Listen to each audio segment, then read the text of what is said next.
أعوذ بالله من الشيطان الرجيم. بسم الله الرحمن الرحيم.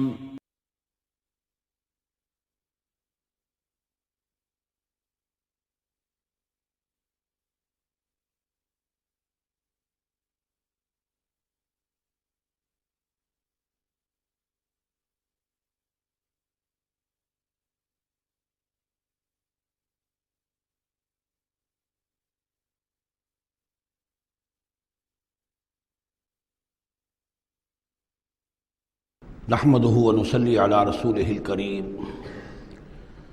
اما بعد فاعوذ بالله من الشيطان الرجيم بسم الله الرحمن الرحيم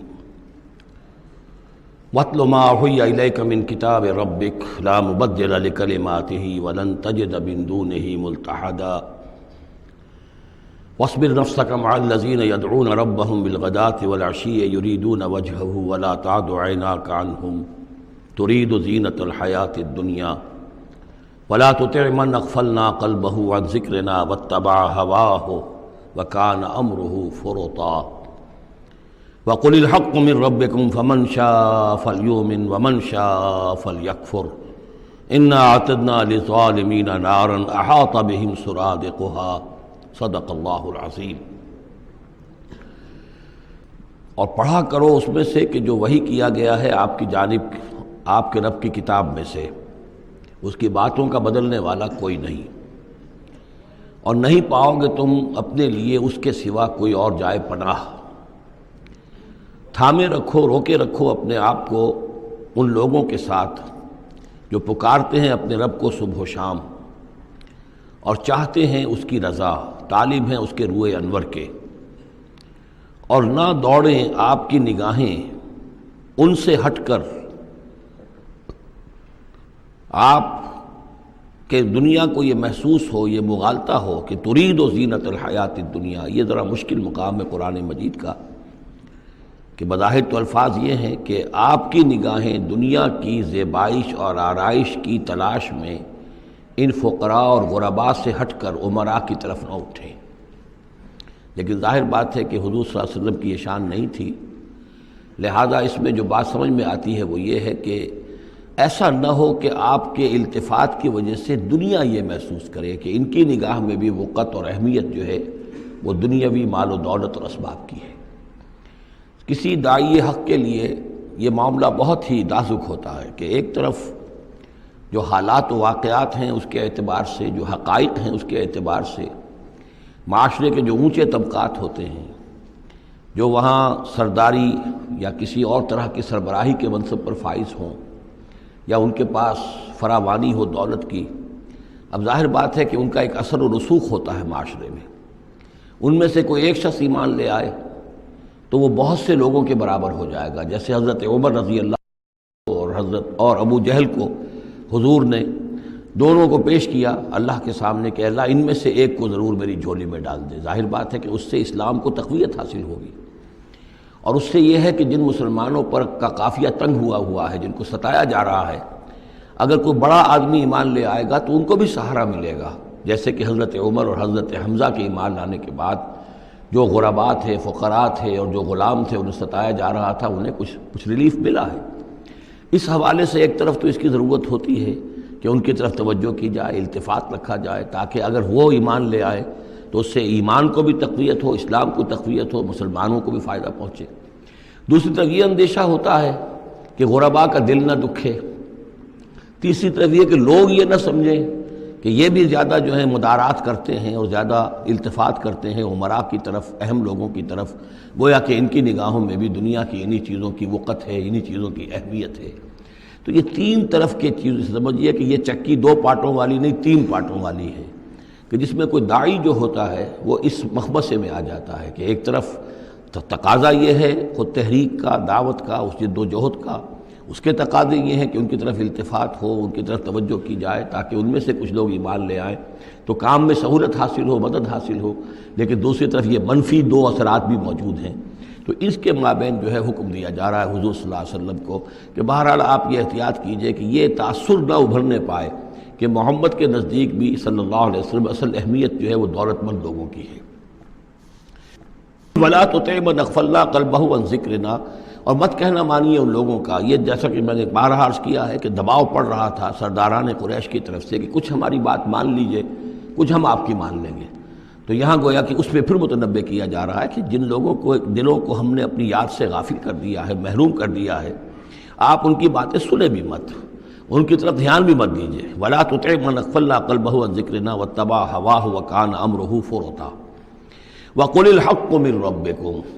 یہ جو مضمون ابھی ہم نے دوبارہ پڑھا ہے، اس کو آپ دیکھیں گے کہ یہ 21ویں پارے کی آغاز میں پھر دوبارہ آئے گا کہ جب بھی شدید کشاکش کا دور آیا ہے تو اس میں یہی ہدایات اللہ تعالیٰ کی طرف سے آئی ہیں حضور کو اور حضور کی وساطت سے تمام اہل ایمان کو، کہ قرآن مجید کے ساتھ تمسک جو ہے اور مضبوط کرو، قرآن مجید کے ساتھ اپنے تعلق کو اور گہرا کرو، اور اس کو پڑھنا اور اس کا جو ہے اس کے ساتھ جو ہے اپنے اوقات کا بسر کرنا، اس میں اور اضافہ کرو، اسی سے تم ان شدائد اور مصائب کا مقابلہ کر سکو گے۔ وَقُلِ الْحَقُّ مِن رَبِّكُمْ، اور کہہ دیجئے یہ حق ہے میرے رب کی طرف، تمہارے رب کی طرف سے جو میں پیش کر رہا ہوں۔ فَمَن شَاءَ فَلْيُؤْمِنْ وَمَن شَاءَ فَلْيَكْفُرْ، تو اب جو چاہے ایمان لائے، جو چاہے کفر کرے۔ یہ بالکل وہی بات ہے جو سورۃ الدہر میں کہی گئی ہے کہ اما شاکرا و اما کفورا، ہم نے پورا اختیار دے دیا، انا ہدیناہ السبیل اما شاکرا و اما کفورا، یہ اختیار ہم نے انسان کو دیا ہے، چاہے شکر گزار بندہ بنے، چاہے کفران نعمت کی روش اختیار کرے۔ تو یہاں انداز یہ ہے کہ آپ ان کفار سے کہہ دیں کہ میں دعوت پیش کر رہا ہوں، اب تمہیں ایمان لانا ہے لاؤ، کفر کرنا ہے کفر کرو، لیکن بین کی کوئی بات نہیں ہو سکتی، کوئی گیو اینڈ ٹیک، کوئی جو ہے کمپرومائز یہ ممکن نہیں ہے۔ قل الحق من ربکم، ٹیک اٹ اور لیو اٹ، یہ حق ہے تمہارے رب کی طرف سے، چاہے اسے چھوڑ دو تو پورے کو چھوڑنا ہوگا، قبول کرنا ہے تو پورے کو کرنا ہوگا۔ فمن شاء فلیؤمن ومن شاء فلیکفر، انا اعتدنا للظالمین نارا، ہم نے ظالموں کے لیے، کافروں کے لیے، مشرکوں کے لیے آگ تیار کر رکھی ہے، احاط بہم سرادقھا، اس کی قناتیں ان کا احاطہ کر لیں گی، وہ قناتوں کی شکل میں آگ ہوگی، ان کو گھیرے میں لے لیں گی۔ وَإِن يَسْتَغِيثُوا، اور اگر وہ پیاس سے جہاں بلب ہو کر پانی مانگیں گے، يُغَاثُوا بِمَاءٍ كَالْمُهْلِ يَشْفِي الْوُجُوهَ، تو انہیں ایسا پانی دیا جائے گا پینے کے لیے کہ جیسے بھول، یہ جو محل کے ترجمے کئی کیے گئے ہیں، کھولتے تیل کی تلچھٹ، لاوا، پگھلا ہوا تانبا اور پیپ وغیرہ، مان سدید، ان میں، اور وہ اتنا گرم ہوگا یشوی الوجوہ کہ ان کے چہروں کو بھون دے گا۔ بیس الشراب، بہت ہی بری شے ہوگی پینے کی، وساعت مرتفقہ، اور یہ ان کے لیے ان کی آرام گاہ جو بنے گی جہنم، بہت ہی بری آرام گاہ ہوگی۔ اس کے برعکس وہی سائملٹینیس کنٹراسٹ کا اسلوب، ان الذین آمنوا وعملوا الصالحات، جو لوگ ایمان لائیں اور نیک عمل کریں، انا لا نضیع اجر من احسن عملا، ہمارا یہ اصول نہیں ہے کہ جو لوگ اچھے عمل کریں ان کے اجر کو ہم ضائع کر دیں، ان کا اجر بھرپور انہیں ملے گا۔ اولئک لہم جنات عدن تجری من تحتہم الانہار، یہ وہ لوگ ہیں کہ جن کے لیے ہیں وہ رہنے والے باغات، ریزیڈینشل گارڈنز، جن کے دامن میں ندیاں بہتی ہوں گی، یحلون فیہا من اساور من ذہب، انہیں پہنائے جائیں گے وہاں کنگن سونے کے، ویلبسون ثیابا خضرا من سندس، اور ان کو وہ پہنیں گے وہاں پر کپڑے سبز رنگ کے، باریک ریشم کے اور گاڑھے ریشم کے، یعنی اوپر کا لباس جو ہوگا وہ باریک ریشم کا ہوگا اور جو نیچے کا لباس ہوگا وہ گاڑھے ریشم کا ہوگا۔ متکئین فیہا علی الارائک، اور وہ وہاں پر تکیہ لگائے ہوئے، ٹیک لگائے ہوئے بیٹھے ہوں گے تختوں کے اوپر۔ نعم الثواب، کیا ہی اچھا بدلہ ہوگا، وحسنت مرتفقہ، اور کیا ہی خوب ان کے لیے آرام گاہ ہوگی۔ 5ویں رکوع میں ایک مکالمہ آ رہا ہے دو اشخاص کا۔ ایک شخص وہ ہے کہ جس کو اللہ نے دنیاوی نعمتیں جو بھی اس دور کی تھیں بھرپور دی ہیں، مادی وسائل بھرپور دے رکھے ہیں، اور وہ اس قدر اس کا معاملہ ٹھیک چل رہا ہے کہ ہوتے ہوتے اس کی نگاہ اب اللہ کی طرف سے ہٹ کر ان مادی اسباب و وسائل ہی پر جم گئی ہے، اس کا توکل اور اعتماد اسی پر قائم ہو گیا ہے۔ ایک دوسرا شخص ہے دنیاوی اعتبار سے مرفع الحال نہیں ہے، اس کے پاس دولت نہیں ہے، دنیاوی چیزیں نہیں ہیں، لیکن وہ اللہ تعالیٰ کی معرفت اسے حاصل ہے۔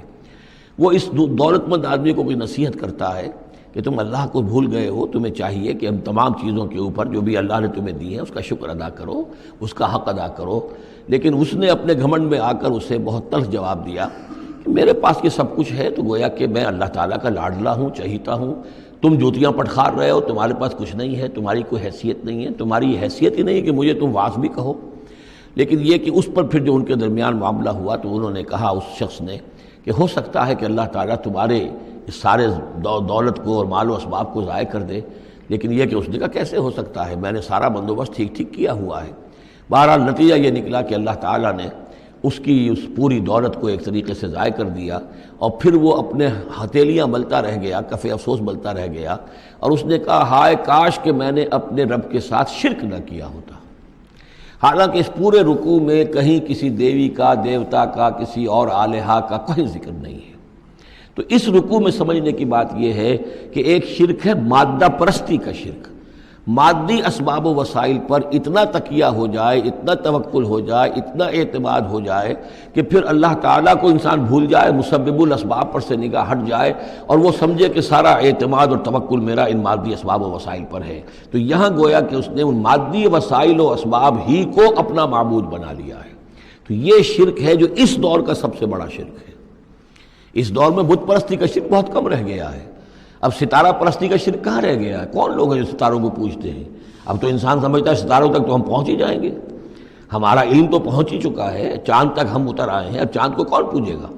یہ جو اب ساری جو ہے اب جو پوجا پاٹ ہو رہی ہے وہ تو مادہ پرستی کی ہے، وہ دولت کی ہے، وہ در حقیقت یا وہ نظریاتی طور پر وطن پرستی ہے، اس کا ایک شرک ہے۔ تو یہ اس دور کے شرک کو سمجھنا بہت ضروری ہے، اور یہ رکوع اس اعتبار سے کہ اس میں کسی دیوی دیوتا کا ذکر نہیں ہے۔ تو شرک کون سا کیا اس نے؟ وہ شرک یہی ہے کہ اس نے دنیاوی مال و اسباب اور مادی اسباب و ذرائع کے اوپر اپنے سارے توکل کو جو ہے اس کے ساتھ منسلک کر دیا، یہی گویا کہ اس کو معبود بنا لینا ہے۔ وَاضْرِبْ لَهُم مَثَلَ الرَّجُلَيْنِ، ان کے لیے بیان کیجئے دو اشخاص کی مثال۔ جعلنا لأحدهما جنتین من اعناب، ان میں سے ایک کو ہم نے دیے تھے دو باغ انگوروں کے، وحففناہما بنخل، اور ان دونوں کو گھیرے میں لیا ہوا تھا کھجوروں کے درختوں نے۔ اب دیکھیے کہ انگوروں کی بیلیں ہیں، اور چونکہ ادھر ادھر سے ہوا تیز نہ آئے تو کھجوروں کے جھنڈ جو ہیں وہ چاروں طرف لگے ہوئے ہیں، تاکہ ان کے مابین جو اس کی انگوروں کی بیلیں ہیں وہ بڑی محفوظ ہیں۔ وجعلنا بینہما زرعا، ان کے درمیان کھیتی بھی تھی، یعنی یہ کہ اناج کا سامان بھی ہے اور انگوروں کی بیلیں بھی ہیں، اور یہ کہ کھجوروں کے درخت بھی ہیں۔ کلتا الجنتین آتت اکلہا، اور وہ دونوں باغات اپنا پھل دیتے تھے، ولم تظلم منہ شیئا، سال بسال پھل آ رہا ہے، سال ہر سال ہو گئے، ہر سال پھل آ رہا ہے، اس میں کوئی کمی نہیں کرتے تھے۔ جب یہ چیز چلتی رہتی ہے تو آدمی کا خود بخود ایک توکل جو ہے وہ اس چیز کے ساتھ وابستہ ہو جاتا ہے، وہ بھول جاتا ہے کہ اس کی اللہ تعالیٰ کے فضل و کرم سے ہے یا اللہ کے اذن سے ہے، بلکہ یہ کہ وہ انہی چیزوں کو سمجھ بیٹھتا ہے کہ یہ دائم ہے اور قائم ہے۔ وَفَجَّرْنَا خِلَالَهُمَا نَهْرًا، اور ہم نے ان کے مابین ایک نہر بھی نکال دی تھی، آب پاشی کا بھی پورا نظام موجود ہے۔ وَكَانَ لَهُ ثَمَرٌ، اور اس کے میوے بھی تھے، یعنی یہ بھی تھا کہ باغ جو ہے پھلا ہوا اس وقت، انگور بھی ہیں اور کھجور بھی جو ہے درخت جو ہیں لدے ہوئے ہیں، اور ایک اس کا مفہوم یہ بھی ہے میرے نزدیک جو زیادہ راجح ہے کہ اس کو اولاد بھی اللہ نے خوب دی تھی۔ جیسے درختوں پر پھل لگتا ہے تو انسان کے لیے اس کی اولاد جو ہے اس کے پھل کی حیثیت رکھتی ہے، تو گویا کہ اس کو اولاد بھی ملی تھی۔ فقال لصاحبہ وہو یحاورہ، تو کہا اس نے اپنے ساتھی سے، ان سے وہ گفتگو کر رہے تھے، آپس میں گفتگو کر رہا، انا اکثر منک مالا واعز نفرا، میں تم سے کہیں بڑھ کر ہوں مال میں اور نفری میں۔ اب یہ نفری کے حوالے سے میں نے کانا لہو ثمر، اس کے بیٹے بھی تھے، اولاد بھی تھی، تو اس کے حوالے سے وہ نفری کی بات بھی کر رہا ہے، میرے بازو بھی بہت ہیں۔ وَدَخَلَ جَنَّتَهُ، اور وہ داخل ہوا اپنے باغ میں، وَهُوَ ظَالِمٌ لِنَفْسِهِ، اور وہ اپنے جان پر ظلم کر رہا تھا، یعنی اسی گمراہی کے اندر مبتلا تھا۔ قَالَ مَا أَظُنُّ أَن تَبِيدَ هَٰذِهِ أَبَدًا، انہوں نے کہا میں نہیں سمجھتا کہ یہ باغ بھی کبھی اجڑ سکتا ہے، کیا مجھے دھمکا رہے ہو کہ اللہ تعالیٰ جو ہے کہیں تم میری یہ دولت سلب نہ کر لے؟ دیکھو میں نے کھجوریں کس حساب سے یہاں پر لگائی ہیں کہ کوئی اگر آئے بھی، کوئی باد سرسر آئے یا کوئی اور بھی ہوا کا تیز لو کے جھونکے آئیں تو وہ میری انگوروں کے بیلوں تک نہ پہنچے۔ یہ گویا کہ سینٹینلز کھڑے ہوئے ہیں، کھجور کے درخت جو ہیں وہ روک رہے ہیں۔ پھر میں نے یہاں پہ آب پاشی کا نظام ہے، میرے نہر چلی ہوئی ہے۔ ما اظن ان تبید هذه ابدا، میں نہیں سمجھتا کہ میرا یہ باغ جو ہے کبھی یہ کہ برباد بھی ہو سکتا ہے۔ وما اظن الساعة قائمة، اور یہ جو تم قیامت وغیرہ کی بات کر رہے ہو، اول تو میرا گمان نہیں ہے کہ کوئی قیامت کھڑی ہونے والی ہے۔ وما اظن الساعة قائمة، میں نہیں سمجھتا کہ یہ قیامت ہونے والی ہے۔ ہاں ڈکوسلے سے ہیں، کچھ بڑوں سے سنا تو ہے، اور یہ کہ وَلَئِن رُدِدتُّ إِلَىٰ رَبِّي، اگر مجھے لوٹا ہی دیا گیا اپنے رب کے پاس، لَأَجِدَنَّ خَيْرًا مِّنْهَا مُنْقَلَبًا، تو مجھے وہاں لازماً ملے گا بہت بہتر لوٹ کر۔ اب اس کے اندر ایک فلسفہ ہے ان کا کہ جب اللہ نے مجھے یہاں دیا، اللہ کے وہ منکر نہیں تھے، اللہ نے مجھے یہاں دیا ہے تو اس کا مطلب یہ کہ میں چہیتا ہوں، لاڈلا ہوں، یا اللہ نے مجھے کچھ صلاحیتیں دی ہیں، میں نے بڑی عمدہ پلاننگ کر کے باغ بنائے ہیں، سارا اس کا بندوبست کیا ہے، تو یہ میری جو صلاحیت ہے، یہ اللہ کی دی ہوئی جو میرے اندر ہے، یہ جو خیر ہے، یہ کہاں چلا جائے گا؟ آخرت میں بھی مجھے پھر ملے گا اور اس سے بہتر ملے گا، اور تم جیسے یہاں جوتیاں پٹخار رہے ہو ایسے وہاں پٹخارو گے۔ وَلَئِن رُدِدتُّ إِلَىٰ رَبِّي، اگر بالفرض ہو ہی گیا ایسا، لوٹا ہی دیا گیا میں اپنے رب کی طرف، لَأَجِدَنَّ خَيْرًا مِّنْهَا مُنقَلَبًا، تو اس سے بھی بہتر مجھے وہاں پر ملے گا۔ قال لَهُ صَاحِبُهُ، اب اس اللہ کے بندے نے جو نیک بندہ تھا کہا اس سے، اس کے ساتھی نے، وَهُوَ يُحَاوِرُهُ، اور ان سے گفتگو کر رہا تھا، أَكَفَرْتَ بِالَّذِي خَلَقَكَ مِن تُرَابٍ، کیا تو نے کفر کیا اس ہستی کا جس نے تجھے مٹی سے بنایا، ثم من نطفہ، پھر گندے پانی کی بوند سے بنایا، ثم سواک رجلا، پھر تجھے ایک پورا انسان بنا کر کھڑا کر دیا۔ اب یہاں تجھے کفر کون سا کیا؟ یعنی یہ کہ وہ رب مان رہا ہے اللہ کو، اور رب کے ساتھ اس نے کسی اور کا ذکر نہیں کیا ہے۔ مطلب یہ کہ آخرت کا انکار در حقیقت اللہ کا انکار ہے۔ اگر تم آخرت کے بارے میں جو کہہ رہے ہو کہ نہیں میں نہیں سمجھتا کہ یہ کوئی ہونے والی بات ہے، تو چاہے تم اللہ کو اقرار کر رہے ہو، لیکن حقیقت میں اگر آخرت کو نہیں مانتے تو گویا کہ اللہ کا انکار ہے۔ لیکن هو اللہ ربی، لیکن جہاں تک میرا معاملہ ہے، میں نے تو اللہ کو اپنا رب مانا ہوا ہے، وہی میرا مالک ہے، آقا ہے، ولا اشرک بربی احدا، اور میں اپنے رب کے ساتھ کسی کو شریک نہیں ٹھہراتا۔ ولولا اذ دخلت جنتک قلت ما شاء اللہ، اور کیوں نہ ایسا ہوا کہ اللہ کے بندے جب تو اپنے باغ میں داخل ہوا تو نے باغ دیکھا، پھلا ہوا ہے، ہرا بھرا ہے، ہر طرف منظر جو ہے بڑا دل خوشکن منظر ہے، تو کہتا ما شاء اللہ۔ یہ پھر وہی مجلسی کلمہ آ گیا جس میں توحید کوٹ کوٹ کر بھری ہوئی ہے، ماشاء اللہ، یہ جو اللہ نے چاہا، جو اللہ نے چاہا، یہ سب اس کے فضل و کرم سے ہے۔ لا قوت الا باللہ، کوئی طاقت نہیں ہے اللہ کے سوا۔ اگر اللہ کی طرف سے یہ بات نہ ہوتی تو میرے اندر کوئی صلاحیت نہیں تھی، اللہ ہی کی ہے در حقیقت، یہ دین ہے اسی کی عطا ہے۔ ان ترن انا اقل منک مالا و ولدا، اگر تم دیکھ رہے ہو کہ میں تم سے کم ہوں مال میں بھی اور اولاد میں بھی، فعسى ربی ان یؤتینی خیرا من جنتک، تو مجھے تو اپنے رب کے بارے میں یہ یقین ہے کہ وہ جب چاہے مجھے تیرے باغ سے بہتر باغ دے سکتا ہے، وَيُرْسِلَ عَلَيْهَا حُسْبَانًا، اور تیرے باغ کے اوپر وہ کوئی اوپر سے کوئی لو کا جھونکا ایسا بھیج سکتا ہے، من السماء، آسمان سے، فَتُصْبِحَ صَعِيدًا زَلَقًا، کہ یہ پورا باغ جو ہے یہ جو ایک ایسا چٹیل میدان ہو کر رہ جائے کہ یہاں کوئی درخت رہے نہ بیلے رہے۔ معلوم ہوا کہ ہر چیز جب آنکھ کھلی گل کی تو موسم تھا خزاں کا، یہ ہو سکتا ہے، عین ممکن ہے۔ اور یصبح ماؤہا غوراً، یا اللہ آسمان سے کوئی ایسی نہ بھی بھیجے کوئی چیز بلا، تو اس کا پانی ہی جو تمہارا یہ جو چشمہ چل رہا ہے، وہ پانی ہی اگر زمین کے اندر گہرا اتر جائے، یہ چشمہ خشک ہو جائے، فلن تستطیع لہ طلبا، اور پھر تو پانی کہیں سے لا نہ سکے، تو یہ باغ خود بخود اچڑ جائے گا۔ یہ سارے امکانات ہیں، مسبب الاسباب نے تمہارے لیے اس وقت سارے اسباب جمع کر رکھے ہیں، جب چاہے گا ان میں سے کسی ایک سبب کی بھی اگر تناب کھینچ لے تو یہ سارا معاملہ جو ہے یہ تو شیش محل کی طرح کا ہے، ایک ہی جو پتھر ہے وہ اس سب کو چکنا چور کر دے گا۔ وَأُحِيطَ بِثَمَرِهِ، معلوم ہوتا کہ وہ بہت ہی کوئی اللہ کا پہنچا ہوا شخص تھا، جو اللہ کا دوست تھا، اور اس کا دل دکھایا اس شخص نے، جس کو تانا دیا اسے انا خیر من کہ انا اکثر منک مالا و ولدا، تو اس حوالے سے اس کا دل دکھا ہے۔ اور یہ جان لیجئے کہ کسی اللہ والے کا من عادى لی ولیا فاذنته للحرب، تو ایک حدیث قدسی ہے، جو شخص میرے کسی ولی کے ساتھ دشمنی کرے پھر میری طرف سے اس کے خلاف اعلان جنگ ہے۔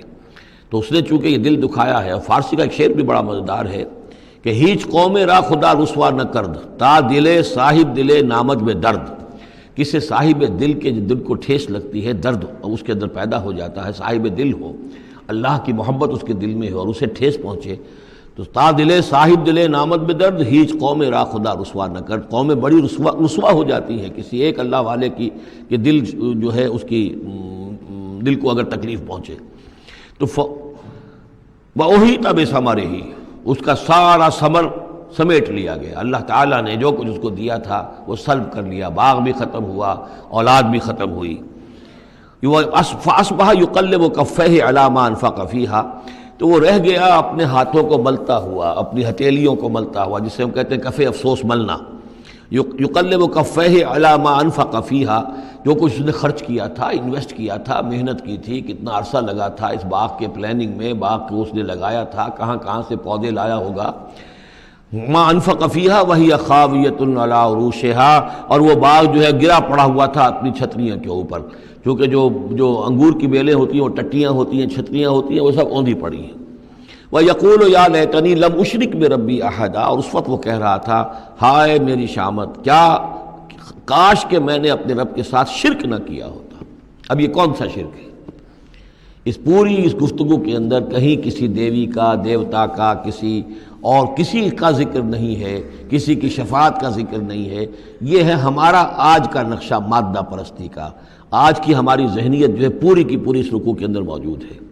وَلَمْ تَكُنْ لَهُ فِئَةٌ يَنْصُرُونَهُ، اور نہ ہوئی پھر اس کی کوئی جماعت، کوئی اس کی فوج ہوتی جو اس کی مدد کرتی من دون اللہ، اللہ کے مقابلے میں۔ وَمَا كَانَ مُنْتَصِرًا، اور نہ ہی وہ اس قابل تھا کہ کسی سے انتقام لے۔ کس سے انتقام لے؟ سارا فیصلہ تو اللہ کی طرف سے ہوا ہے۔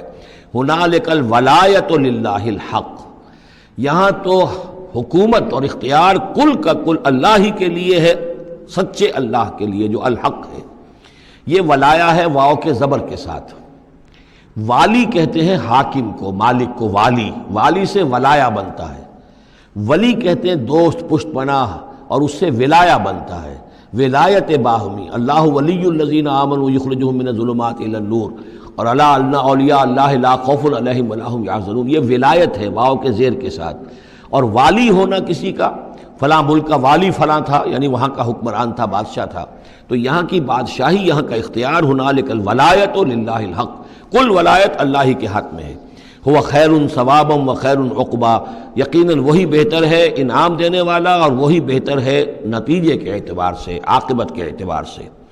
وَاضْرِبْ لَهُم مَثَلَ الْحَیَاةِ الدُّنْیَا، اور ان کے لیے ذرا بیان کیجئے ایک مثال دنیا کی زندگی کے لیے۔ کَمَاءٍ أَنزَلْنَاهُ مِنَ السَّمَاءِ، جیسے پانی کہ ہم نے اتارا آسمان سے، فاختلط بہ نبات الارض، اس کے ساتھ رل مل کر زمین کا جو سبزہ ہے وہ نکل آیا۔ فاصبح حشیما تذروہ الریاح، اب یہ ایک لمبی بات ہے جسے مختصر کیا گیا کہ پھر کچھ عرصے کے بعد وہ سبزہ جو ہے وہ زرد پڑ جاتا ہے، پھر دھوپ کے اندر سوکھ کر پیلا ہو گیا، پھر چورا چورا ہو گیا، پھر وہ چٹیل زمین کی زمین رہ گئی۔ تو زندگی کا یوں سمجھیے کہ جیسے فصل لے لیجئے، کھیت کے اندر آپ نے بیج ڈالے ہیں، ہل چلایا ہے، پانی دیا ہے، اب فصل ہے، لہرا رہی ہے، ہریاول ہے، بڑا دل خوش کن منظر ہے۔ کچھ دنوں کے بعد اسی فصل کے اوپر جو زردی آ جاتی ہے، پھر وہ پک گئی ہے، اس کے بعد وہ کٹ جاتی ہے، کٹنے کے بعد پھر وہی منظر وہی ہے، وہی ویران منظر ہے، اور کہیں کہیں جو ہے وہ جو بھی توڑی کے تن کے کچھ پڑے ہوئے ہیں، اللہ اللہ خیر صلی اللہ۔ یہ جو سائیکل ہے، یہ پلانٹ لائف کی سائیکل ہے، 3 مہینے کی ہے، 4 کی ہے، 6 کی ہے، 7 کی ہے، یہی ہے نا۔ لیکن یہی سائیکل ایک بڑے پیمانے پر انسانی زندگی کی ہے۔ ایک بچہ پیدا ہوا، اس وقت جو ہے بڑی خوشیاں منائی گئیں، پھر وہ بڑا جوان ہوا، قوی ہوا، طاقت والا ہوا، پھر اس کے اوپر ادھیڑ ابھر آ گئی، بال میں سفیدی آ گئی، چہرے پر جو ہے وہ جھریاں پڑنی شروع ہوئیں، اس کے بعد پھر اس پر موت وارد ہوئی، پھر اسے قبر میں اتار دیا گیا، وہ مٹی سے تھا اور مٹی میں جا کر مل گیا۔ ایک ہی سپین ایک چل رہا ہے، سائیکل چل رہا ہے۔ یہ انسانی زندگی کا سائیکل ہے، اور یہ جو نباتاتی زندگی کا سائیکل ہے، فرق اس میں کچھ نہیں ہے۔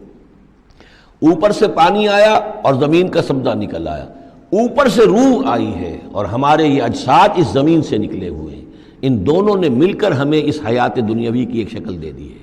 روح اوپر سے آئی ہے، زمینی شے نہیں ہے۔ بولے روح من امر ربی، اور یہ کہ زمینی طور پر جو بھی کچھ ہے، جو نظام ہے یہاں کا، اس میں یہ ہمارا جسم بنتا ہے اپنے ماؤں کے پیٹوں میں، اور پھر یہ روح کے ساتھ مل کر اس دنیا کی زندگی کے اندر ایک جو ہے ایک وقفہ امتحان جو ہے اس کو بسر کر رہا ہے۔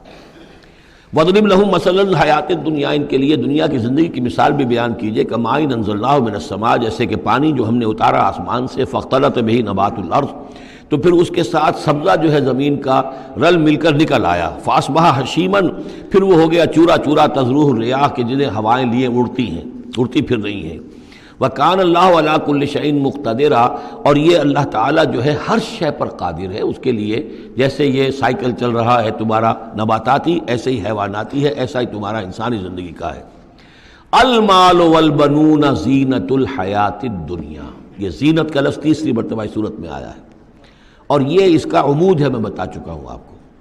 انا جعلنا ما علی الارض زینۃ لہا لنبلوہم ایہم احسن عملا، پھر آیا ترید و زینت الحیات الدنیا. اے نبی دیکھیے کہیں لوگوں کو گمان نہ ہو کہ محمد بھی دنیا کی زندگی کی زیبائش اور آرائش ہی پر ریجھے ہوئے ہیں. معاذ اللہ صلی اللہ علیہ وسلم. اب یہاں فرمایا یہ دنیا کی زندگی جو تمہاری ہے اس میں اولاد اور مال یہ تمہارے لیے زیبائش ہے، آرائش ہے، لیکن کتنی دیر کی؟ صرف اس زندگی کا معاملہ ہے. اسی کے لیے یہ ساز و سامان ہے جو برت لوگے. یہ رشتے جو ہیں یہ بھی یہاں ہی کے لیے ہیں. آخر میں تو ظاہر بات ہے کہ پھر جو ہے تمہیں اکیلے جا کر پیش ہونا اللہ کی عدالت میں. نہ کوئی باپ تمہارا ساتھ دے گا، نہ کوئی بیوی ساتھ دے گی، نہ کوئی بیٹا ساتھ دے گا. کلہم آتی ہے یوم القیامت فردا. اگلی سورت جو ہے سورہ مریم، اس کے اندر یہ بات آ رہی ہے. اکیلے اکیلے جو ہے پھر وہ اپنا پورا محاسبہ جو ہے اس کو فیس کرنا ہے.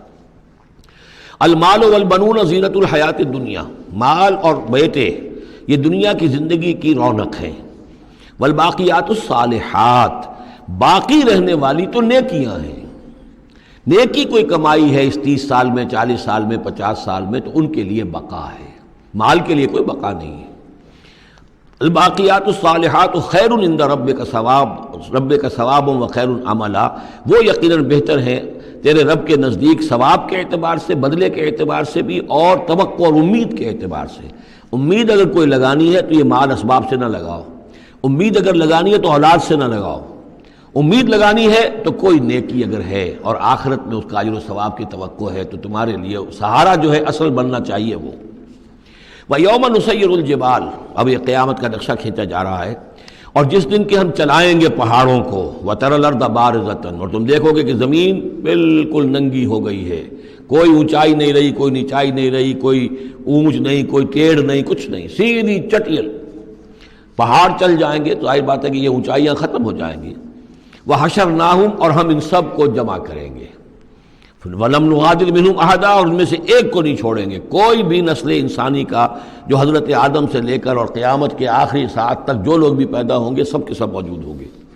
وَعُرِضُوا عَلَىٰ رَبِّكَ صَفًّا، اور وہ پیش کیے جائیں گے اپنے رب کے سامنے صفیں باندھے ہوئے. لَقَدْ جِئْتُمُونَا كَمَا خَلَقْنَاكُمْ أَوَّلَ مَرَّةٍ، یہ پہلے بھی مضمون آ چکا ہے. آ گئے ہونا ہمارے پاس جیسے کہ ہم نے پیدا کیا تھا پہلی مرتبہ. پہلی مرتبہ کب؟ عالم ارواح میں. وہ اکٹھے تھے سب کے سب. بعد میں جو دنیا میں پیدائش ہماری ہوئی ہے یہ تخلیق ہے دوسری مرتبہ. یہ زمینی تخلیق کے ساتھ روح کو جوڑ کر جو ہے یہ ہمارا در حقیقت یہ تخلیق ثانی ہے.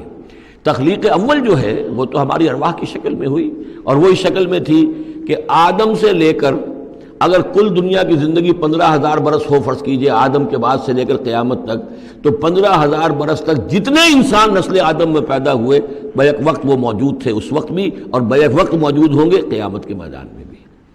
لقد جئتمونا، آ گئے ہو ہمارے پاس، کما خلقناکم اول مرہ، جیسے کہ ہم نے پیدا کیا تھا تمہیں پہلی بار.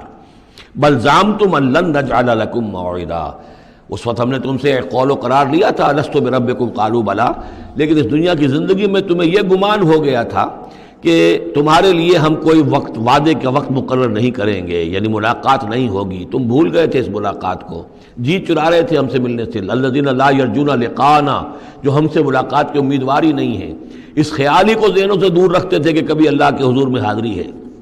ووضع الکتاب، اور اعمال نامہ لا کر رکھ دیا جائے گا. وضع، اب وہ اعمال نامہ کیا ہوگا؟ کون سا جوائنٹ قسم کا کوئی کمپیوٹر ہوگا؟ ہر فرد نوع بشر آدم کی ہر نسل کا اس میں پورا کارنامہ زندگی محفوظ ہوگا. آپ کو معلوم ہے جیسے کمپیوٹر کے اوپر ایک بٹن دبتا ہے اور وہ سب آ گیا، اور ایک بٹن دبے گا اس کا پورا جو چھپ کر بھی آ گیا. ایک فرد کی پوری زندگی کا ریکارڈ موجود ہے. جیسا کہ میں نے کئی بار عرض کیا، ان چیزوں کا ماننا اب جتنا آسان ہو گیا ہے آج سے 100 برس پہلے ماننا اتنا آسان نہیں تھا. کس قدر گہرے ایمان بالغیب کی ضرورت تھی. آج تو یہ چیزیں ہمارے حساب کتاب میں آ رہی ہیں. چھوٹے چھوٹے سے بٹن کی طرح کا تو ٹیپ ریکارڈر ہوتا ہے کہ آپ سے ملنے کے لیے کوئی آیا ہے آپ کو پتہ ہی نہیں، اور اس کا جو بٹن ہے جو کوڈ کا آپ بٹن سمجھ رہے وہ ٹیپ ریکارڈر ہے. وہ آپ کے ساتھ جو گفتگو ریکارڈ ہو رہی ہے آپ کو پتہ ہی نہیں. جو صورتحال یہ ہو چکی ہے، ذرا لگائیے کہیں پر اور آپ کو معلوم ہوگا کہ آپ کی ساری گفتگو سن لیجیے آپ. تو یہ ساری ریکارڈنگ کے ہر چیز محفوظ ہو رہی ہے. اعمال نامے میں ہر شے موجود ہے. ووضع الکتاب، اور وہ لا کر اعمال نامہ رکھ دیا جائے گا. کہیں سے وہ کمپیوٹر شاید کس جگہ پر ہے اور وہاں سے وہ انسٹال جو ہے وہاں سے لا کر میدان حشر میں ٹکایا جائے گا. ووضع الکتاب فتر المجرمین مشفقین مما فیہ، تم دیکھو گے اب مجرموں کو ڈر رہے ہوں گے، کانپ رہے ہوں گے کہ اس میں کیا کچھ ہے. وَيَقُولُونَ، اور وہ کہتے ہوں گے یا ویلتنا، ہائے ہماری شامت، ما لہذا الکتاب، یہ کیسا اعمال نامہ ہے، لا یغادر صغیرۃ ولا کبیرۃ، اس نے تو کسی چھوٹی سی چھوٹی بات کو نہیں چھوڑا، نہ کسی بڑی بات کو چھوڑا، الا احصاها، مگر یہ کہ اس کو محفوظ رکھا ہوا ہے. اس نے تو مائنیوٹس ڈیٹیلز کو بھی اومٹ نہیں کیا ہے. کیسا ہی اعمال نامہ، ما لہذا الکتاب لا یغادر صغیرۃ ولا کبیرۃ الا احصاها ووجدوا ما عملوا حاضرا، ما عملوا، اور وہ پائیں گے جو بھی عمل انہوں نے کیا ہوگا اسے موجود. ولا یظلم ربک احدا، تیرا رب کسی پر ظلم نہیں کرے گا. یہ تمہارے اپنے اعمال ہیں. اب دیکھیے یہاں 6 رکوع ختم ہوئے، 7واں رکوع شروع ہو رہا ہے، اور 7ویں رکوع کی پہلی آیت سورہ بنی اسرائیل میں بھی یہی تھی، وَإِذْ قُلْنَا لِلْمَلَائِكَةِ اسْجُدُوا لِآدَمَ فَسَجَدُوا إِلَّا إِبْلِيسَ. بالکل ٹھیک درمیان میں سورہ بنی اسرائیل میں بھی 12 رکوع اس کے ہیں، 12 رکوع اس کے ہیں. سورہ بنی اسرائیل کی 111 آیات ہیں، سورہ کہف کی 110 آیت ہیں. یعنی یوں سمجھیے کہ نہایت حسین، متوازن، ہر اعتبار سے بہت ہی خوبصورت جوڑا ہے. اس کی نسبت زوجیت جو ہے اس سورہ بنی اسرائیل اور سورہ کہف کی بہت نمایاں ہے. میری ایک کتاب ہے، وہ اس میں آخری جو ہے اسی پر بحث ہے، قرآن حکیم کی صورتوں کا اجمالی تجزیہ، جس میں کہ اس کی نسبت زوجیت کو میں نے بڑی تفصیل کے ساتھ، اگرچہ بڑی اختصار ہے لیکن جامعیت کے ساتھ بیان کر دیا ہے. وَإِذْ قُلْنَا لِلْمَلَائِكَةِ اسْجُدُوا لِآدَمَ فَسَجَدُوا إِلَّا إِبْلِيسَ، اور جو یاد کرو جب کہ ہم نے کہا تھا فرشتوں سے کہ جھکو آدم کے سامنے، سجدہ کرو آدم کو، تو ان سب نے سجدہ کیا لیکن نہیں کیا ابلیس نے. کانا من الجن، اب یہاں وہ حقیقت کھول دی گئی جو بقیہ 6 جگہوں پر نہیں ہے، وہ جنات میں سے تھا. فَفَسَقَ عَنْ أَمْرِ رَبِّهِ، فا یہاں پر اب علت کو ظاہر کر رہا ہے. فرشتہ کبھی بھی اللہ کے حکم سے سرتابی نہیں کرتا، فرشتہ اللہ کے حکم کی نافرمانی نہیں کرتا. یفعلون ما یؤمرون لا یعصون اللہ ما امرهم. تو یہ جو نافرمانی اس نے کی ہے اس کی وجہ یہ ہے کہ وہ فرشتوں میں سے نہیں تھا، جنات میں سے تھا. کانا من الجن ففسق عن امر ربہ، تو اس نے وہ نگل بھاگا اپنے رب کے حکم سے، یہ نافرمانی کی اپنے رب کے فرمان کی. افتتخذونہ وذریتہ اولیاء من دونی، تو سوچو اے اولاد آدم، کیا تم اس کو اپنا ولی بناتے ہو اور اس کی نسل کو، اس کی اولاد کو، اس کے چیلوں چاٹوں کو، اس کے ایجنٹوں کو، ان سے دوستیاں گاٹھتے ہو، من دونی، مجھے چھوڑ کر. میں تمہارا خیر خواہ، میں نے تمہارے سامنے سارے فرشتوں کو جھکوا دیا، میں نے تمہیں خلافت عرضی عطا فرمائی، تم میری کریشن کا ماسٹر پیس، کلائمیکس، اور تم بدبختو، تم نے مجھے چھوڑ کر دوست بنایا اس شیطان لعین کو اور اس کے ایجنٹوں کو اور اس کی اولاد کو، چاہے وہ اس کے ایجنٹ جو ہیں وہ اس کے صلب سے ہیں، اس کی اولاد سے ہیں، اور یا یہ کہ انسانوں میں سے ہیں. افتتخذونہ وذریتہ اولیاء من دونی، کیا تم اسے اور اس کے اولیاء اور اس کی نسل کے لوگوں کو، اس کی اولاد کو ولی بنا رہے ہو مجھے چھوڑ کر. وہم لکم عدو، جبکہ فی الواقع وہ تمہارے دشمن ہیں. بئس للظالمین بدلا، کتنا برا بدل ہے کہ جو ان ظالموں نے اپنے لیے اختیار کیا ہے. اللہ کو چھوڑ کر ان کی رفاقت، اللہ کی دوستی چھوڑ کر اس شیطان لعین کی دوستی. ما اشہدتہم خلق السماوات والارض ولا خلق انفسہم، میں نے تو ان جنات کو نہ تو انہیں شہید بنایا تھا آسمان اور زمین کی تخلیق کا، اور نہ ان کے اپنی تخلیق کا. وما کنت متخذ المضلین عضدا، اور میں ایسے بہکانے والوں کو اپنا مددگار نہیں بنایا کرتا. یہ جو تم نے ان کو میرے برابر بنا دیا، اس کو مجھے چھوڑ کر انہیں ولی بنا لیا، ان کی دوستی کر رہے ہو، تو آسمان کی اور زمین کی تخلیق میں، بلکہ خود ان کی تخلیق میں وہ کوئی اس کے شاہد نہیں ہے.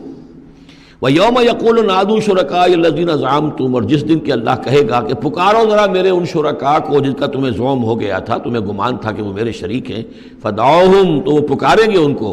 فَلَمْ يَسْتَجِيبُوا لَهُمْ، تو وہ انہیں کوئی جواب نہیں دیں گے. وَجَعَلْنَا بَيْنَهُمْ مَوْبِقًا، اور ان کے درمیان ہم ہلاکت والی گھاٹی حائل کر دیں گے، خلیج حائل کر دیں گے کہ وہ جو شرکاء چاہے اولیاء اللہ ہی ہوں اور چاہے وہ انبیاء ہوں اور چاہے فرشتے ہوں، لیکن وہ کہ خلیج حائل ہوگی ہلاکت کی، وہ ان کی مدد کے لیے یا ان کی بات سن کر ان کے سفارش کرنے کے لیے نہیں آ سکیں گے. وَرَأَى الْمُجْرِمُونَ النَّارَ، اور مجرمین جو ہیں، ظالم، گناہ گار، کافر، وہ دیکھیں گے آگ کو کہ اب یہ ہے جس میں ہمیں جھونکا جانا ہے. فَظَنُّوا أَنَّهُمْ مُوَاقِعُوهَا، اور انہیں یقین ہو جائے گا کہ اب وہ اس میں ڈال دیے جائیں گے. وَلَمْ يَجِدُوا عَنْهَا مَصْرِفًا، اور وہ نہیں پائیں گے اس سے کہیں بھی بھاگنے کی کوئی جگہ، اس سے انحراف کی کوئی راستہ. وَلَقَدْ صَرَّفْنَا فِي هَذَا الْقُرْآنِ لِلنَّاسِ مِنْ كُلِّ مَثَلٍ، یہ آیت جو کہ تو سورہ بنی اسرائیل میں بھی آیت نمبر 89 ہے، وہاں یہاں یہ آیت 54 ہے، لیکن فرق کیا ہے؟ وہاں ہے وَلَقَدْ صَرَّفْنَا فِي هَذَا الْقُرْآنِ مِنْ كُلِّ مَثَلٍ، وَلَقَدْ صَرَّفْنَا فِي الْقُرْآنِ، وہاں ذرا الفاظ کا تھوڑا سا فرق ہے، وَكَانَ الْإِنسَانُ أَكْثَرَ شَيْءٍ جَدَلًا، ہم نے اس قرآن میں کل مثالیں پیدا جو بیان کر دی ہیں لوگوں کی ہدایت کے لیے، لیکن یہ کہ وہاں ہے فَأَبَى أَكْثَرُ النَّاسِ إِلَّا كَفُورًا، لیکن اکثر لوگ جو ہیں وہ کفران نعمت ہی پر اڑے رہتے ہیں۔ یہاں فرمایا وَكَانَ الْإِنسَانُ أَكْثَرَ شَيْءٍ جَدَلًا، لیکن انسان جو ہے تمام مخلوقات سے بڑھ کر ہے جھگڑالو۔ وَمَا مَنَعَ النَّاسَ أَن يُؤْمِنُوا، یہ الفاظ بھی جو کہ تو سورہ بنی اسرائیل میں بھی آئے تھے۔ وَمَا مَنَعَ النَّاسَ أَن يُؤْمِنُوا آیت نمبر 94 ہے یہ وہاں، وَمَا مَنَعَ النَّاسَ أَن يُؤْمِنُوا إِذْ جَاءَهُمُ الْهُدَىٰ وَيَسْتَغْفِرُوا رَبَّهُمْ، اور نہیں روکا لوگوں نے کو ایمان لانے سے جبکہ ان کے پاس ہدایت آ گئی کہ وہ استغفار کرتے اپنے رب سے، إِلَّا أَن تَأْتِيَهُمْ سُنَّةُ الْأَوَّلِينَ، وہاں آیا ہے إِلَّا أَن قَالُوا أَبَعَثَ اللَّهُ بَشَرًا رَسُولًا، کہ ان کو ایمان سے روکنے والی ان کا یہ خیال تھا کہ کیا اللہ تعالیٰ نے انسان کو رسول بنا کر بھیجا ہے۔ یہاں فرمایا الا ان تاتیہم سنت الاولین، ان کو جو روکا گیا ہے وما منع الناس ان یؤمنوا اذ جاءهم الہدی، یہ جو رک گئے ہیں جب ہدایت ان کے پاس آ گئی کہ ایمان نہیں لا رہے اور استغفار نہیں کر رہے، الا ان تاتیہم سنت الاولین، مگر یہ کہ ان پر آ کر رہے گی اب وہی جو پہلو کا جو انجام ہوا تھا وہی ان کے اوپر بھی مسلط ہوگا، او یاتیہم العذاب قبلا، یا یہ کہ عذاب ان کے سامنے آ جائے گا۔ وما نرسل المرسلین الا مبشرین ومنذرین، یہاں پہ جمع کے صیغے میں آ رہا ہے، سورہ بنی اسرائیل میں واحد کے صیغے میں آیا تھا آخری رکوع میں، وما ارسلناک الا مبشرا ونذیرا، اور ہم نے نہیں بھیجا ہے محمد آپ کو مگر مبشر اور نذیر بنا کر۔ یہاں جمع کے صیغے میں وما نرسل المرسلین الا مبشرین ومنذرین ویجادل الذین کفروا بالباطل، اور یہ کافر جو ہیں یہ جھگڑتے ہیں کفر بالباطل، جھوٹ کے لیے، جھوٹ کی طرف سے، لیدحضوا بہ الحق، تاکہ اس کے ذریعے سے حق کو بچلا دیں، حق کو ٹلا دیں، حق کو شکست دے دیں۔ یہ جھگڑ رہے ہیں، دلیل بازی کر رہے ہیں، مناظرے کر رہے ہیں، کٹ حجتیاں کر رہے ہیں۔ وَيُجَادِلُ الَّذِينَ كَفَرُوا بِالْبَاطِلِ لِيُدْحِضُوا بِهِ الْحَقَّ وَاتَّخَذُوا آيَاتِي وَمَا أُنذِرُوا هُزُوًا، اور انہوں نے میری آیات کو اور جو انہیں انذار کیا گیا، خبردار کیا گیا، اس کو ہنسی مذاق اور ٹھٹھا بنا لیا ہے۔ وَمَنْ أَظْلَمُ مِمَّنْ ذُكِّرَ بِآيَاتِ رَبِّهِ، اس شخص سے بڑھ کر ظالم کون ہوگا جسے اس کے رب کی آیات کے ذریعے سے نصیحت کی جائے، یاد دہانی کرائی جائے، فَأَعْرَضَ عَنْهَا، پھر بھی وہ اعراض کرے ان آیات الہیہ سے، وَنَسِیَ مَا قَدَّمَتْ يَدَاهُ، اور بھول جائے کہ اس کے دونوں ہاتھوں نے آگے کیا بھیجا ہوا ہے، کیا کرتوت ہیں جو بھیجے ہوئے ہیں۔ اگر تو ایمان لے آتا، ان آیات سے استفادہ کرتا، اپنے کیے پر پچھتاتا، توبہ کرتا، اس دنیا ہی میں اپنے سابقہ گناہوں کی اللہ تعالیٰ سے معافی لے کر جاتا، لیکن یہ کہ یہاں تو صورت یہ ہے کہ وَمَنْ أَظْلَمُ مِمَّنْ ذُكِّرَ بِآيَاتِ رَبِّهِ، اسے تذکیر کی گئی، نصیحت کی گئی اس کے رب کی آیات سے، فَأَعْرَضَ عَنْهَا، اس نے اعراض کیا، وَنَسِیَ مَا قَدَّمَتْ يَدَاهُ، اور بھولے رہا وہ کہ کیا کچھ اس نے آگے بھیجا ہوا ہے، کیا جھاڑ جکاڑ جو ہے اس نے عاقبت کے لیے تیار کیا ہوا ہے۔ اِنَّا جَعَلْنَا عَلَىٰ قُلُوبِهِمْ أَكِنَّةً أَن يَفْقَهُوهُ، یہ مضمون بھی آ چکا ہے سورہ بنی اسرائیل میں، حجابا مستورا، اور ہم نے ان کے دلوں کے اوپر جو ہے پردے ڈال دیے ہیں۔ انا جعلنا علی قلوبہم اکنۃ ان یفقہوہ، ہم نے ان کے دلوں کے اوپر پردے ڈال دیے ہیں کہ اسے سمجھ نہ پائیں، وفی آذانہم وقرا، اور ان کے کانوں میں ہم نے ثقل پیدا کر دیا، بوجھ پیدا کر دیا کہ یہ سن نہیں سکتے۔ وان تدعوہم الی الہدی، اور اگر آپ پکاریں گے انہیں ہدایت کی طرف دعوت دیں گے، فلن یہتدوا اذا ابدا، تو یہ کبھی بھی ہدایت پانے والے نہیں ہیں۔ یعنی اب ان کے دلوں پر مہر لگ چکی ہے، اب اللہ تعالیٰ کا وہ جو قانون ہے ہدایت و ضلالت کا، اس کی جو آخری دفعہ ہے وہ ان کے اوپر لگ چکی ہے، ان کے اوپر اپلائی ہو چکی ہے۔ وَرَبُّكَ الْغَفُورُ ذُو الرَّحْمَةِ، اور آپ کا رب جو ہے بہت بخشنے والا ہے، بہت رحمت والا ہے۔ لَوْ يُؤَاخِذُهُم بِمَا كَسَبُوا لَعَجَّلَ لَهُمُ الْعَذَابَ، اگر وہ جو کچھ بھی ان کی کمائیاں ہیں، جو کرتوت ہیں، ان کے اوپر فوراً مواخذہ کر لیتا تو بہت جلدی ان کو عذاب جو ہے بھیج دیتا۔ اس سے پہلے آ چکا ہے، پھر زمین کے اوپر تو کوئی ایک انسان بھی باقی نہ رہتا اگر فوری طور پر انسان کو جو ہے سزا دے دی جائے۔ لَعَجَّلَ لَهُمُ الْعَذَابَ، تو اللہ تعالیٰ یقیناً بہت جلدی دے دیتا ان کو عذاب۔ بل لَهُم مَوْعِدٌ، نہیں، ان کے لیے ایک وقت ہے، وعدے کا وقت ہے جو معین ہے۔ لَن يَجِدُوا مِن دُونِهِ مَوْعِلًا، وہ اس سے کہیں سرکنے کی جگہ نہیں پائیں گے۔ جب وہ اجل آ جائے گی، جب وہ موعد آ جائے گا، جو وعدے کا وقت آ جائے گا، پھر جیسے پہلے ہم پڑھ چکے لا يستقدمون ولا يستاخرون، نہ اب آگے جا سکیں گے نہ پیچھے۔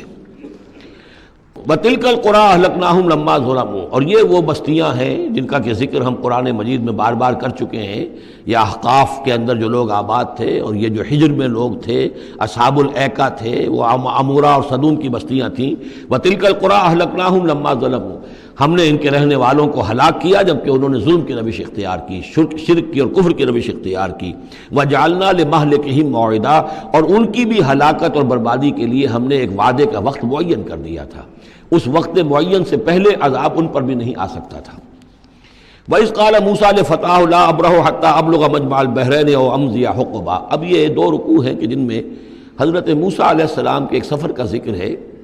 روایات میں جو بات معلوم ہوتی ہے، اور وہ اس قرآن مجید کے بیان کے ساتھ وہ چیز مطابقت رکھتی ہے، اس لیے بیان کر رہا ہوں کہ حضرت موسیٰ کو اللہ تعالیٰ نے حکم دیا کہ فلاں جگہ پر جاؤ اور وہاں تمہیں ہمارا ایک بندہ ملے گا، اور وہ بندہ جو ہے بہت صاحب علم ہے، کچھ عرصہ اس کے پاس رہو. ہو سکتا ہے کہ یہ حضرت موسیٰ علیہ السلام کا بھی ابتدائی دور ہو نبوت کا، اور جیسے کہ اللہ تعالیٰ نے ہمیں معلوم ہے روایات سے 3 برس تک جو حضور صلی اللہ علیہ وسلم کی تعلیم کا بندوبست کیا ہے، ایک فرشتہ جو ہے مستقل جو ہے آپ کے ساتھ رہا ہے.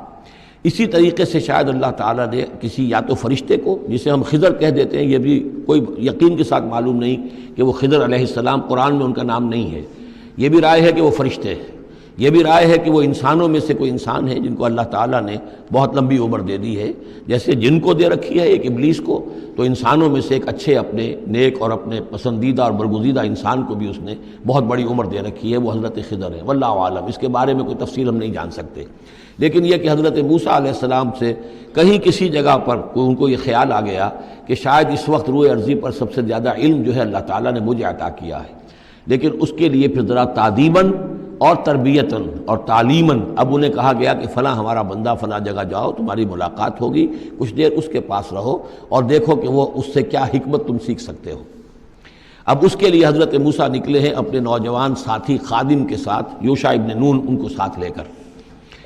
وَإِذْ قَالَ مُوسَىٰ لِفَتَاهُ لَا أَبْرَحُ حَتَّىٰ أَبْلُغَ مَجْمَعَ الْبَحْرَيْنِ، اور جب کہا موسیٰ نے اپنے اس نوجوان ساتھی سے جن کا نام یوشع ابن نون ہے کہ میں نہیں باز آؤں گا یہاں تک کہ چلتا رہوں اور پہنچ جاؤں مجمع البحرین تک، جہاں پر کہ دونوں دریا مل جاتے ہیں، او امضیہ حقبا، یا پھر میں چلتا رہوں گا، چاہے وہ مجھے سینکڑوں برس گزر جائیں میں چلتا رہوں گا.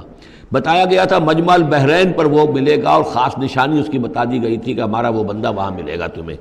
اب مجمع البحرین پر بھی اختلاف ہے. ایک کا تو خیال یہ ہے، وہ جو نقشہ میں نے آپ کو دکھایا تھا، کہ یہ جو ریڈ سی ہے، اس کی جو 2 کھاڑیاں ہو جاتی ہیں، تو ان کا جو مقام اتصال ہے گویا کہ وہاں بھیجا گیا کہ یہاں پر. لیکن صحیح رائے زیادہ جو ہے وہ یہ ہے کہ یہ جو دریائے نیل آتا ہے مصر میں، تو یہ سوڈان سے آتا ہے، تو 2 دریا مل کر یہ دریا بنتے ہیں، النیل الازرق اور النیل الابیض. ایک سفید رنگ کا پانی ہے اور ایک بھی نیلے رنگ کا پانی ہے. یہ نقشہ ہمیں بھی اٹک پر نظر آتا ہے. دریائے سندھ جو تربیلا سے نکل کر پانی آتا ہے وہ نیلے رنگ کا ہے، اور جو دریائے کابل کا پانی آ رہا ہوتا ہے مغرب سے، تو اس کا وہ پانی گدلا ہے. اور کافی دور تک پھر ہمیں نظر آتا ہے کہ یہ دریائے کابل کا پانی چل رہا ہے گدلے رنگ کا، اور یہ صاف صاف پانی جو ہے دریائے سندھ کا چل رہا ہے. تو اسی طرح کا معاملہ وہاں پر ہے. نیل جو ہے نیلا نیل اور سفید نیل، النیل الازرق اور النیل الابیض، وہاں پر پہنچے ہیں. کہیں یہ یوں سمجھیے خرطوم کے آس پاس، کہ میں اب چلتا جاؤں گا. فلما بلغا مجمع بینہما، جب یہ پہنچ گئے اس دونوں دریاؤں کے ملنے کی جگہ پر، نسیا حوتہما، یہ بتا دیا گیا تھا کہ ایک جو مچھلی ہے تل کر اس کو ساتھ لے لینا تاکہ تمہارے وہ غذا کا کام بھی دے گی، اور اسی کو نشانی بنانا تھا اللہ نے بتانے کے لیے کہ کس جگہ پر وہ اس شخص سے ملاقات ہوگی. جب وہ پہنچے ان دونوں کی مجمع کے مقام پر، نسیا حوتہما، تو انہوں نے بھول گئے اپنی اس مچھلی کو. فاتخذ سبیلہ فی البحر سربا، اور وہ مچھلی جو ہے وہ زندہ ہو کر، حالانکہ بھنی ہوئی تھی تلی ہوئی تھی، وہ زندہ ہو کر اور اس نے وہ سرنگ سی بنا کر اور سمندر میں چلی گئی. فلما جاوزا، اب یہ نقشہ جو ہے یہ ان کے جو ساتھی تھے یوشع ابن نون، انہوں نے دیکھا ہے اپنی نگاہ سے کہ یہ معاملہ ہوا ہے، لیکن یہ کہ اس کا تذکرہ کرنا حضرت موسیٰ علیہ السلام سے بھول گئے. فلما جاوزا، جب وہ وہاں سے آگے نکل گئے، قال لفتاہ آتنا غداءنا، انہوں نے اپنے اس نوجوان ساتھی سے کہا، خادم سے، کہ بھائی ہمارا وہ کھانا لے آؤ، ناشتہ لے آؤ. لقد لقینا من سفرنا ھذا نصبا، اب ہمیں اس سفر سے کوئی تکان طاری ہو گئی ہے، ایگزاسشن ہو رہی ہے. اور یہاں یہ نقطہ بیان کیا ہے مفسرین نے کہ چونکہ اس اصل مقام سے آگے نکل آئے تھے اس لیے اب تکان ہوئی ہے، ورنہ جو مقام تک پہنچنا تھا وہاں تک انہیں تکان کا کوئی احساس نہیں ہوا۔ قال ارأیت اذ اوینا الی الصخرۃ، اس نوجوان نے یہ کہا خادم نے کہ آپ دیکھیے جب ہم اس چٹان کے پاس تھوڑی دیر کے لیے رکے تھے سستانے کے لیے، فإنی نسیت الحوت، تو میں اس مچھلی پر نگاہ رکھنا بھول گیا، اس کی حفاظت کرنا بھول گیا، وما انسانی الا الشیطان ان اذکرہ، اور شیطان نے مجھے بھلائے رکھا کہ میں آپ سے ذکر بھی نہیں کر سکا، واتخذ سبیلہ فی البحر، وہ تو زندہ ہو کر اور اس نے اپنا راستہ بنایا اور سمندر میں اتر گئی یا دریا میں اتر گئی۔ عجبا، بہت عجیب یہ واقعہ تھا جو پیش آیا تھا۔ قال ذالک ما کنا نبغی، اب حضرت موسیٰ نے کہا اسی کے تو ہم تلاش میں تھے، یہی تو نشانی بتائی گئی تھی کہ یہاں پر، اب چلو واپس وہیں۔ فارتدا علی آثارہما قصصا، تو وہ اب لوٹے اپنے نقوش پا کو دیکھتے ہوئے، چونکہ وہیں پہنچنا ہے اب جہاں پر کہ وہ مچھلی جو ہے وہ زندہ ہو کر اور دریا میں اتر گئی تھی۔ فوجد عبدا من عبادنا، اب جو وہاں پہنچے تو پایا ہمارے بندوں میں سے ایک خاص بندے کو، آتیناہ رحمتا من عندنا، ہم نے اسے رحمت عطا کی تھی خاص اپنے پاس سے، وعلمناہ من لدنا علما، اور اسے علم سکھایا تھا خاص اپنے پاس سے۔ یہ علم لدنی ایک اصطلاح ہے جو یہیں سے لفظ اخذ کیا گیا ہے۔ ایک علم وہ ہے جو ہم سیکھتے ہیں، جو بھی پڑھتے ہیں سیکھتے ہیں، تفسیر پڑھی ہے، عربی پڑھی ہے، نحو پڑھی ہے، فقہ پڑھی ہے، یہ علم حاصل ہو رہا ہے، یا جیوگرافی پڑھی ہے، تاریخ پڑھی ہے۔ ایک وہ علم ہے جو اللہ کسی کے دل میں ڈال دیتا ہے بغیر کسی مادی طور پر دنیاوی اعتبار سے کسی تحصیل علم کی مشقت سے گزرے ہوئے، اس کو علم لدنی کہتے ہیں۔ لدن کہتے ہیں نزدیک، لدن اللہ، لدنی ہم نے اپنے پاس سے، اپنے خاص خزانہ فضل سے، خاص خزانہ فیض سے اسے علم عطا کیا تھا۔ ہم نے اسے رحمت بھی دی تھی، آتیناہ رحمتا من عندنا وعلمناہ من لدنا علما۔ قال لہ موسیٰ، ان سے کہا موسیٰ نے، هل اتبعک، اگر آپ اجازت دیں تو میں کچھ عرصہ آپ کے ساتھ رہوں، علی ان تعلمنی مما علمت رشدا، لیکن اس لیے اس شرط کے ساتھ کہ آپ مجھے بھی سکھائیں کچھ جو آپ کو علم دیا گیا ہے اور جو بڑی سعادت مجھے اللہ نے بتایا ہے کہ آپ کو اللہ نے بڑا عقل، بڑی سمجھ بوجھ اور بڑی حکمت عطا کی ہے۔ قال انک لن تستطیع معی صبرا، انہوں نے کہا کہ دیکھو تم میرے ساتھ رہ کر صبر نہیں کر سکو گے۔ وکیف تصبر علی ما لم تحط بہ خبرا، اور کیسے صبر کرو گے اس چیز پر کہ جس کا کہ علم تمہارے پاس نہیں ہے، جس کا تم نے احاطہ نہیں کیا ہے، تمہیں تو بات بڑی غلط لگے گی، عجیب سی لگے گی۔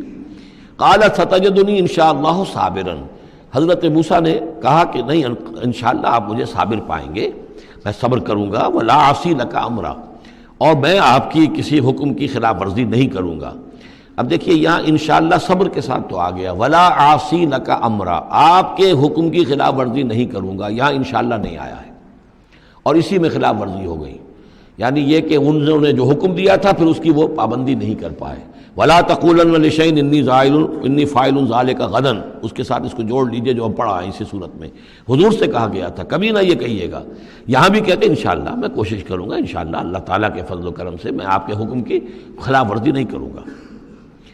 قال فإن اتبعتنی، اب یہ حکم ہے ان کا، انہوں نے کہا کہ اگر تم میرے ساتھ چلنا چاہتے ہو، رہنا چاہتے ہو، فلا تسألنی عن شیء، تو کسی چیز کے بارے میں مجھ سے خود مت پوچھنا، حتی احدث لک منہ ذکرا، یہاں تک کہ میں خود اس کے بارے میں کوئی تذکرہ کروں، بس دیکھتے جاؤ جو بھی میرے ساتھ ہو رہا ہے، دیکھتے رہو، آبزرو کرو، چپ رہو، خاموش رہو، میں جب مناسب سمجھوں گا جو اصل حکمت ہے ان چیزوں کی کہ جو تمہارے مشاہدے میں آئیں گی وہ میں تمہیں بتا دوں گا، لیکن تم مجھ سے سوال نہیں کرو گے۔ فانطلقا، اب وہ دونوں چلے، گویا کہ حضرت موسیٰ نے وہ بات مان لی۔ حتی اذا رکبا فی السفینۃ، یہاں تک کہ جب وہ دونوں سوار ہوئے کشتی میں، خرقہا، اب ان صاحب نے، یہ جو صاحب موسیٰ انہیں کہیں یا حضرت خضر کہیں، انہوں نے کشتی کا ایک تختہ اکھاڑ دیا۔ قال خرقتہا لتغرق اہلہا، اب حضرت موسیٰ علیہ السلام کہاں خاموش رہنے والے تھے، اتنا غلط کام کر رہے ہو تم، ساری کشتی کو ڈبونا چاہتے ہو، کیا تم نے توڑ ڈالا ہے، پھاڑ دیا ہے اس کشتی کو تاکہ غرق کر دو اس کے اندر جو سوار ہیں ان سب کو؟ لقد جئت شیئا امرا، یہ تو آپ نے ایک بہت غلط کام کیا، بہت بھاری ایک جرم ہے جو آپ سے سرزد ہوا ہے۔ قال الم اقل انک لن تستطیع معی صبرا، انہوں نے کہا کیا میں نے نہیں کہا تھا کہ تم میرے ساتھ صبر نہیں کر سکو گے؟ تو اصل بات سمجھ لیجئے وہ کیا ہے کہ دنیا میں جو ظاہر میں کوئی عمل ہو رہا ہوتا ہے ہم اس کو دیکھتے ہیں، اس کے پیچھے اللہ کی کیا مشیت کام کر رہی ہے وہ ہمیں نظر نہیں آتی۔ بظاہر کوئی شے ہمارے لیے بری ہے، اس کے پیچھے کوئی خیر آ رہا ہے، ہم اس بری چیز کو برا سمجھ کر اور وہ ہم جو ہے نالا و شیون کا معاملہ اختیار کر لیتے ہیں۔ عسیٰ ان تکرہوا شیئا وہو خیر لکم وعسیٰ ان تحبوا شیئا وہو شر لکم واللہ یعلم وانتم لا تعلمون۔ یہ ہے اصل میں وہ بات کہ جو سورہ بقرہ میں ہم نے پڑھی تھی۔ ہو سکتا ہے تم کسی چیز کو برا سمجھو جبکہ حقیقت میں وہ تمہارے لیے بہتر ہو، اور ہو سکتا ہے کہ تم کسی چیز کو اچھا سمجھو حقیقت میں تمہارے لیے وہ مضر ہو۔ اللہ جانتا تم نہیں جانتے، تو تفویض الامر ہونا چاہیے اللہ کی طرف، اے اللہ جو تجھے میرے لیے پسند ہے۔ لیکن یہ جو بھی فرشتے کر رہے ہوتے ہیں، اور ظاہر بات ہے یہ بھی ہو سکتا ہے فرشتے ہوں یا اولیاء اللہ میں سے کسی کی روح ہے، تو جیسا کہ شاہ ولی اللہ کا قول میں نے آپ کو سنایا ہے کہ وہ بھی ملائکہ کے طبقہ اسفل میں شامل ہو جاتے ہیں اور وہی اللہ تعالیٰ کے احکام کی جو ہے تنفیذ کرتے ہیں۔ تو یہ شرعی احکام نہیں ہے، یہ تکوینی احکام ہے۔ کسی کا بچہ جو ہے چھت کے اوپر سے گرا مر گیا، اب وہ تو چیخ رہا ہے، ماں بھی چیخ رہی ہے، بہن بھائی بھی چیخ رہے ہیں، اب کیا پتا کہ یہ بچہ جو ہے اگر بڑا ہو جاتا تو یہ ماں باپ کے لیے سہان روح ہوتا۔ اللہ نے ان کے لیے خیر کیا ہے کہ اس بچے کو اس وقت لے لیا ہے، لیکن انہیں تو پتہ نہیں کہ آئندہ کیا ہونا تھا۔ تو ہم ظاہر کو دیکھ کر جو ہے گھبرا جاتے ہیں اور اس کو اپنے لیے برا سمجھ بیٹھتے ہیں، جبکہ اللہ تعالیٰ کی بیدک الخیر، اللہ کے ہاتھ میں خیر ہی خیر ہے، لیکن ہماری شارٹ سائٹڈنس ہے کہ جس کی وجہ سے ہم چیزوں کو کسی اور رنگ میں لے رہے ہیں۔ اس کے لیے یہ تین واقعات ہیں کہ جو انہوں نے دکھائے گئے۔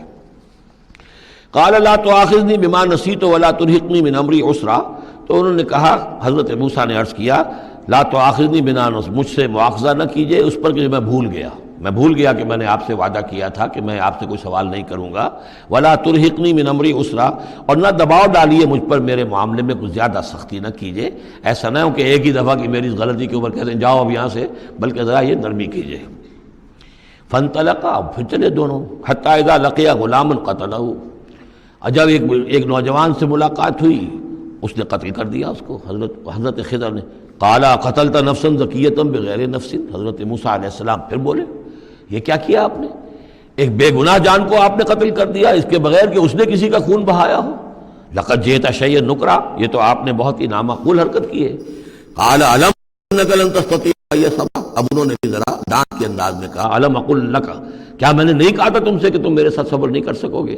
قال ان سألتک عن شیء بعدها فلا تصاحبنی، حضرت موسیٰ نے عرض کیا کہ اچھا ٹھیک ہے، اب اگر تیسری مرتبہ مجھ سے غلطی ہو جائے، دوسری مرتبہ اور مجھے معافی دے دیں، اگر اب میں اس کے بعد کوئی آپ سے سوال کروں تو پھر ٹھیک ہے، آپ مجھے اپنے ساتھ نہ رکھیے گا، فلا تصاحبنی، پھر یہ کہ میں اپنا راستہ لے لوں گا۔ قد بلغت من لدنی عذرا، میری جانب سے آپ نے جو ہے حجت قائم کر دی ہے اور آپ عذر جو ہے اب آپ کر سکتے ہیں کہ آپ مجھے اپنے ساتھ نہ رکھیں، یعنی خطا میری ہے۔ فانطلقا، پھر چلے، حتی اذا اتیا اہل قریۃ استطعما اہلہا، اور جب یہاں تک کہ وہ پہنچے ایک بستی والوں کے پاس، وہاں انہوں نے ان سے چاہا کہ وہ انہیں کھانا کھلائیں، مسافر جیسے ہوتے ہیں کہ بھائی ہم لوگ آئے ہیں، مسافر ہیں، آپ کی بستی میں آئے ہیں تو ہمیں کھانا کھلائیے۔ فابوا ان یضیفوہما، تو وہاں کی بستی والوں نے، وہ ایسے کچھ کٹھور اور شقی لوگ تھے، انکار کر دیا ان کی ضیافت سے، انہیں کچھ کھانے کو نہیں دیا۔ فوجدا فیہا جدارا، وہاں انہوں نے دیکھا ایک دیوار، یرید ان ینقض، کہ بالکل گرنے کو ہے، ٹوٹنے کو ہے، گرنے کو ہے۔ فاقامہ، تو وہ حضرت خضر نے اس کو سیدھا کر دیا، بنا دیا اور سیدھا کر دیا، مضبوط کر دیا۔ قال لو شئت لاتخذت علیہ اجرا، تو حضرت موسیٰ نے پھر کہا کہ اگر آپ چاہتے، یہ اتنے ناہنجار لوگ، انہوں نے مسافروں کو کھانا تک نہیں دیا اور آپ نے بغیر مزدوری لیے ہوئے ان کا کام کر دیا، ان کی یہ دیوار سیدھی کر دی۔ لو شئت لاتخذت علیہ اجرا، آپ اس پر اجرت طلب کرتے ان سے، اور یہ جو اجرت سے جو ہے بہرحال ہم جو ہے کچھ نہ کچھ کھاتے پیتے۔ قال ھذا فراق بینی و بینک، کہ بس یہ اب میرے اور آپ کے درمیان اب علیحدگی کا وقت ہے۔ سأنبئک بتأویل ما لم تستطع علیہ صبرا، اب میں تمہیں بتائے دیتا ہوں اصل راز اور حقیقت ان چیزوں کا جس پر کہ آپ صبر نہ کر سکے۔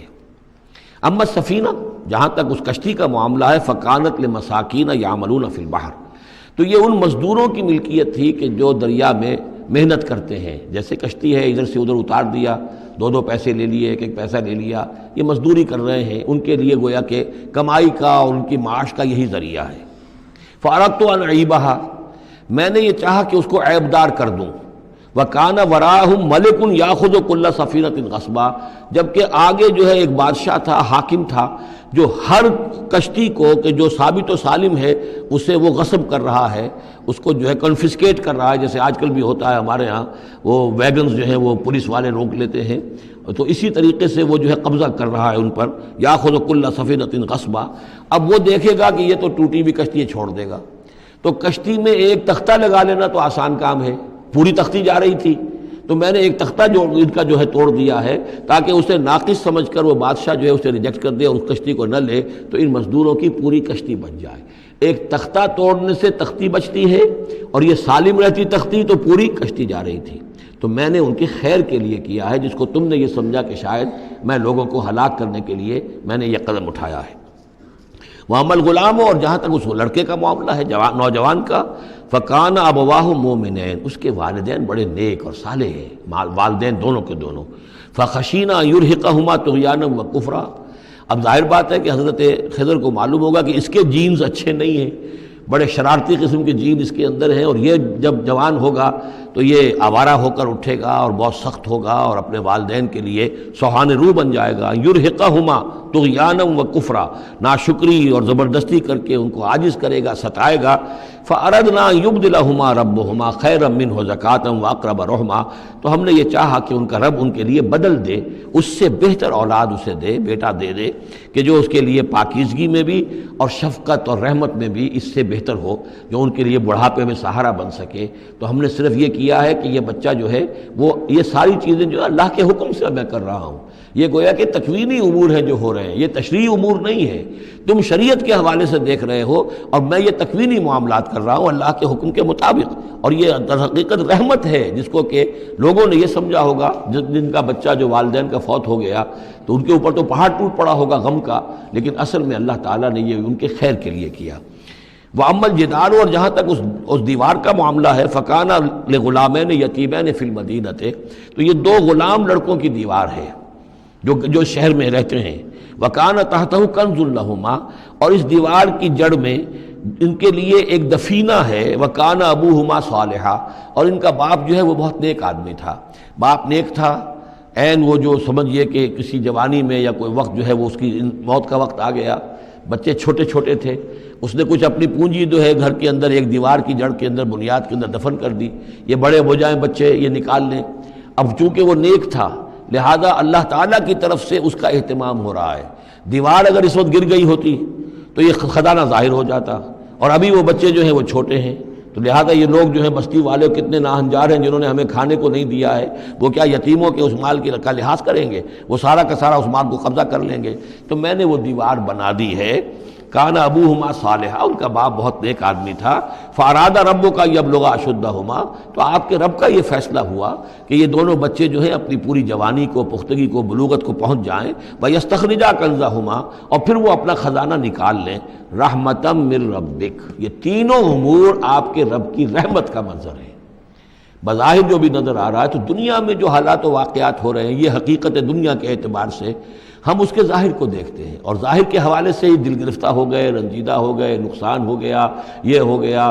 ہاں اے فلک پیر جواں تھا ابھی عارف، کیا تیرا بگڑتا جو نہ مرتا کوئی دن اور، مرثیوں پر مرثیے کہے جا رہے ہیں، یہ سب کچھ ہوتا ہے، لیکن یہ کہ یہ پتہ نہیں ہوتا کہ اللہ تعالیٰ کی طرف سے جو بھی ہے وہ خیر ہے، اسی میں بھلائی ہے۔ تو بندہ مومن کا کام کیا ہے؟